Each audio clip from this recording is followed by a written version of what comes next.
हम मोदी जी की भी बैठक करें और मोदी जी कहें। एक सवाल था कि बिग एनसीपी को क्यों?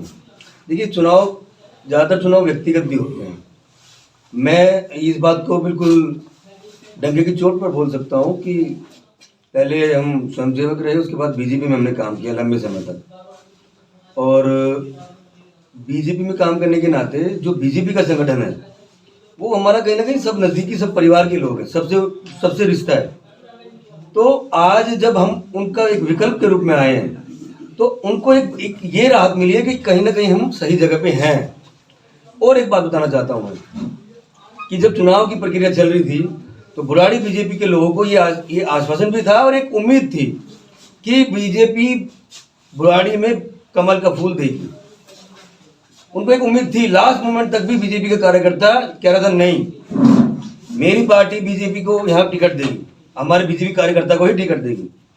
और मुझे बीजेपी के नेताओं ने बोला कि रतन जी, आप चुनाव की तैयारी कर रहे हैं, बड़ी अच्छी बात है, आप हमारे घटक दल हैं, ये और भी अच्छी बात है, लेकिन बीजेपी यहाँ हमें टिकट किसी को दे सकती है। तो आपसे निवेदन है कि आप थोड़ा सा अपनी गति धीमी ही रखना, ताकि जब हम बड़ा भाई जब आए तो छोटा भाई उसको आंखें ना दिखाए। आपने कई पत्रकार साथियों ने मुझे बोला कि भाई रतन जी, आपकी गति धीमी है, आप उस तरीके से एग्रेसिव नहीं हो रहे हो जिस तरह से कैंडिडेट को होना चाहिए। आज मैं आपको बोलना चाहता हूं कि मुझे इस बात को बोलने में कोई गुरेज नहीं है कि मैं इस इंतजार में था कि बीजेपी कोई निर्णय ले। जिस दिन बीजेपी ने निर्णय ये लिया कि हम लड़ रहे हैं तो हम छोटे भाई की तरह पीछे हटते। ये हमारा पहले से तय था, नहीं तो हमें कोई जरूरत नहीं थी, हम भी रोज पदयात्रा कर सकते थे। जब हम एक उम्मीदवार के रूप में हमें एक नामित हो गए, पार्टी ने बोला कि आप जाके लड़िए, हम भी चाहते तो रोज पदयात्रा कर सकते थे, हम भी बहुत सारा खर्च कर सकते थे। आज आप जाके देखिए कि संजीव जहाँ के हर गली के अंदर बहुत होर्डिंग पोस्टर दुनिया भर का प्रचार किया उसने, क्योंकि उनको पता है कि मैं लड़ रहा हूँ और मुझे लड़ना ही है। मतलब ये गरीब, मतलब जो 10-10 रुपए का चंदा लेकर विधायक बने थे, वो आज इतना पैसा खर्च कर रहे हैं, वो दिख रहा है सबको। हमारा देखिए, हम बीजेपी बैकग्राउंड से जो एक हमने राजनीति शुरू करी स्वयंसेवक के रूप में बीजेपी से करके, हम बीजेपी से बहुत दूर नहीं, कभी नहीं गए। आज भी वही मित्र हैं और कल भी वही, और आज पार्टी के रूप में भी मित्र हैं।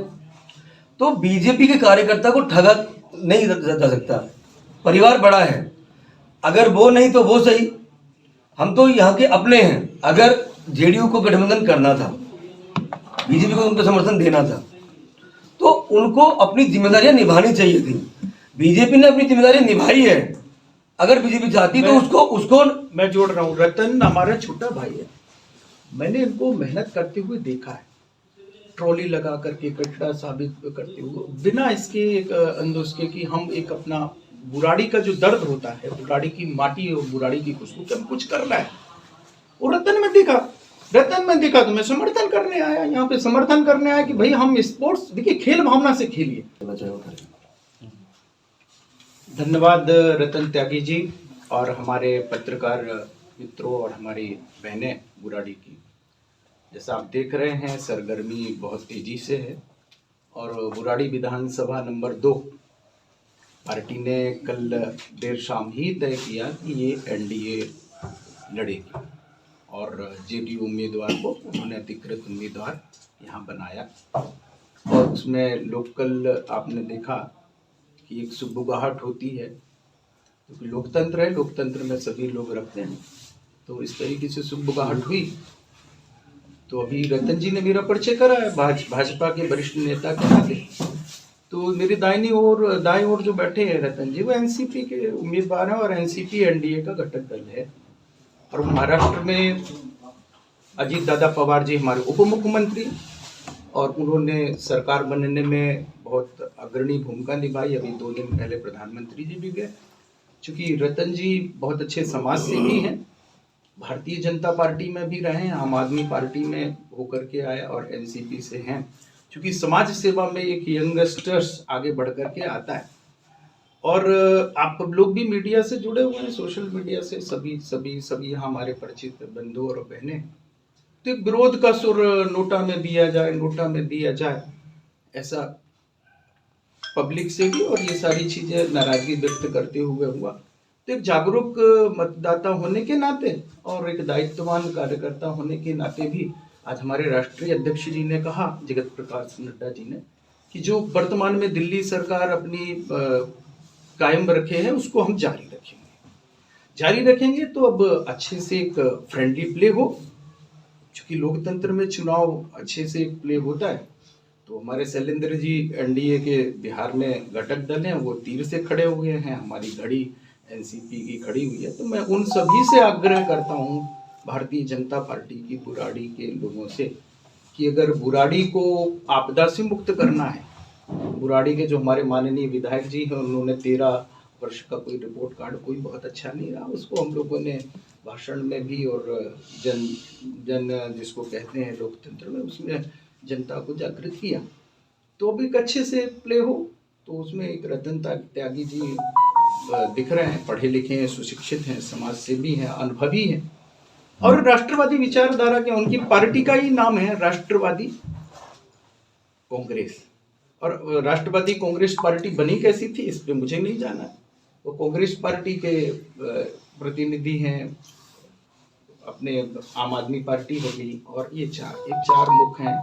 अभी जब नाम की स्क्रूटनी होगी 5वीं, तो मैं उनको इस प्रेस कॉन्फ्रेंस के माध्यम से ये आग्रह करना चाहता हूँ कि नोटा मत दबाइए, बुराड़ी के लोग जो जागरूक लोग हैं, नन ऑफ द अबव मत दबाइए, घर मत बैठिए। आक्रोश हमें भी होता है, होना भी चाहिए, लोकतंत्र में व्यक्त करना चाहिए, परंतु मतदान है तो उसमें मतदान के रूप में रतन त्यागी जी को मौका दें।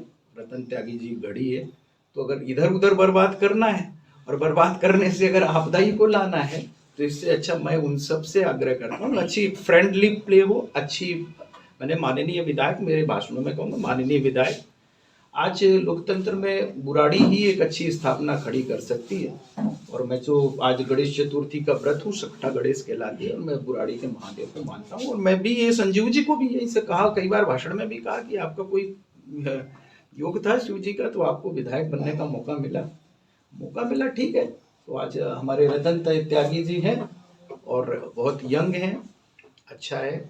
इसके माध्यम से, सोशल मीडिया के माध्यम से भी और इसके माध्यम से भी रतन त्यागी जी को बुराड़ी की जनता समर्थन करे।